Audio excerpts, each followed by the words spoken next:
Le 9 de MK, l'époque du faux dévouement.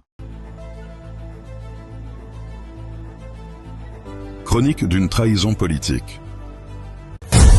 Le combat pour le changement au Cameroun est-il devenu un simple ascenseur social pour certains?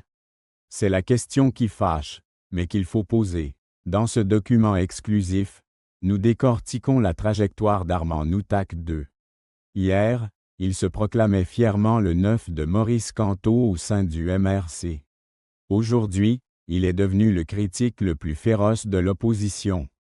Que s'est-il réellement passé? Tout bascule après le boycott des élections de 2020. Fini les idéaux, place à la rancœur. Comment expliquer ces attaques obsessionnelles contre les figures intègres de la résistance intellectuelle, à l'instar du docteur Aristide Monod et Mamadou Mota? La vérité est simple. Il cherche à reproduire le schéma d'André Luther Meka.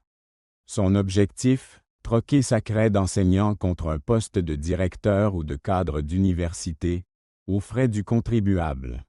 À travers une chronologie stricte basée sur ses propres déclarations, découvrez comment un homme affamé a choisi de sacrifier la cause commune au nom de ses ambitions individuelles. Un véritable contre-modèle pour la jeunesse camerounaise qui refuse le cynisme. Installez-vous confortablement, regardez jusqu'au bout, car la mémoire du web est têtue. Quand l'opportunisme devient une boussole. Derrière le masque de la vertu et du dévouement se cachait une toute autre réalité, bien moins avouable. Obtenir une investiture, devenir maire, et décrocher un siège électif lors des scrutins de 2020. Le grand masque tombe. L'histoire retient les visages. La preuve en est cette image exclusive de sa rencontre, à domicile, avec le leader du MRC. Un instant de proximité feinte qui va voler en éclats. Février 2020. Le MRC décide de boycotter les élections pour exiger la révision du système électoral. Pour le peuple militant, c'est un acte de résistance. Pour Armand Noutak, c'est l'effondrement brutal de ses plans de carrière.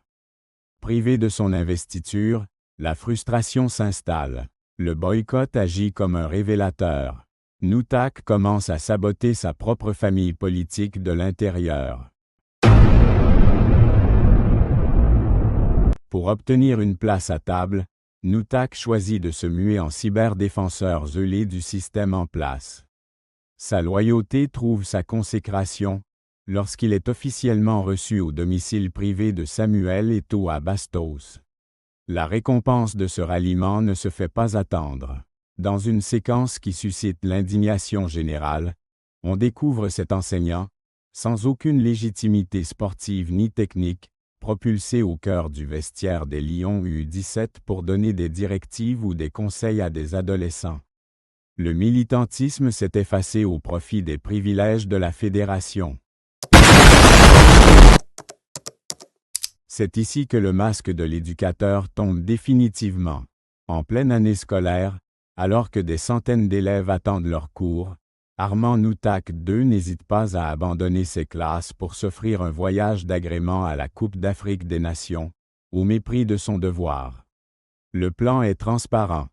Copier la trajectoire d'André Luther Meka, en se rapprochant des pontes du régime et en multipliant les attaques contre l'opposition, Noutak espère à son tour intégrer le cercle des bénéficiaires du système, troquer sa craie contre un poste de cadre universitaire ou de DAF, et monnayer son reniement.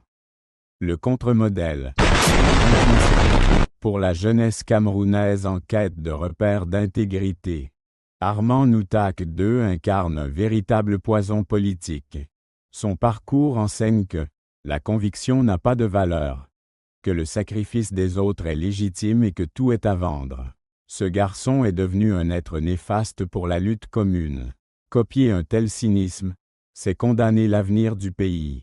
La jeunesse doit opposer un refus catégorique à ce modèle d'opportunisme alimentaire. Armand Noutak II pensait que la quête d'un peuple pour sa dignité était un simple jeu de chaises musicales, où l'on change de camp selon la direction du vent.